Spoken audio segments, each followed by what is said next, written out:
Education টিকে Assam channel সকলোকে স্বাগতম জনাইছোঁ।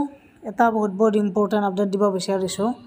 শিক্ষকসকলৰ ট্ৰান্সফাৰৰ লগত ৰিলেটেড HRMS পৰ্টেলৰ লগত ৰিলেটেড এই নিউজটো আমাৰ এই আপডেটটো হৈছে আমাৰ শিক্ষামন্ত্ৰী ৰমেশ পেগু ডাঙৰীয়াই তেখেতে প্ৰকাশ কৰিছে যে আজি তেখেতসকলে ৰিভিউ কৰিছে যে টিচাৰ ট্ৰান্সফাৰ প্ৰচেছটো।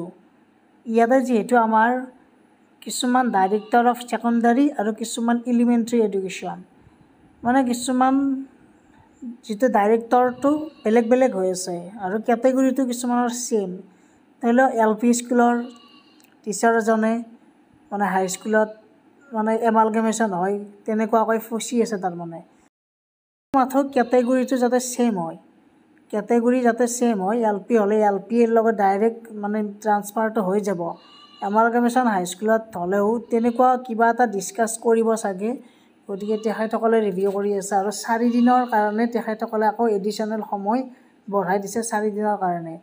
আৰু ইয়াৰ লগতে আৰু এটা কথা ইম্পৰ্টেণ্ট কথা হ'ল যে আমাৰ ডিষ্ট্ৰিক্ট আৰু ব্লক লেভেল অফিচাৰসকলক শিক্ষামন্ত্ৰীয়ে ভেৰিফিকেশ্যন কমপ্লিট কৰিবলৈ আমাৰ যিমানবোৰ এপ্লিকেণ্ট আছে তেওঁলোকৰ প্ৰফাইল ভেৰিফিকেশ্যন কৰিবলৈ 10 জুনৰ আগত যাতে ভেৰিফিকেশ্যন কৰে আৰু লগতে 10 জুনৰ আগত ষ্টেট লেভেল কমিটিলৈ ফৰৱাৰ্ড কৰি দিয়ে যাতে তাৰ কাৰণে নিৰ্দেশ দিছে।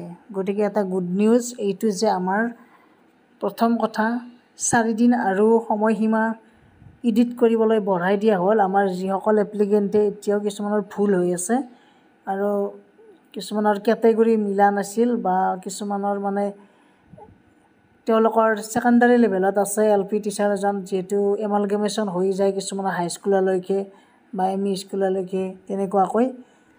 গতিকে সেইবিলাক ৰিভিউ হৈ আছে। 4 দিন সময়সীমা বঢ়াই দিছে আৰু 10 জুনৰ আগত আমাৰ ব্লক লেভেল আৰু ডিষ্ট্ৰিক্ট লেভেল অফিচাৰসকলক ফৰৱাৰ্ড কৰিবলৈ দিছে ষ্টেট লেভেললৈকে আমাৰ যিমানবিলাক এপ্লিকেণ্ট আছে তেওঁলোকৰ প্ৰফাইলটো ভেৰিফিকেশ্যন কৰি কিনে। গতিকে এইটো আমাৰ শিক্ষামন্ত্ৰীয়ে প্ৰকাশ কৰিছে, তেওঁৰ ফেচবুক পেজত দিছে, আপোনালোকেও চাই ল'ব পাৰে। গতিকে ভিডিঅ'টো এইখিনি আছিল, সকলোৱে শ্বেয়াৰ কৰি দিব, ছাবস্ক্ৰাইব কৰি ৰাখক চেনেলটো।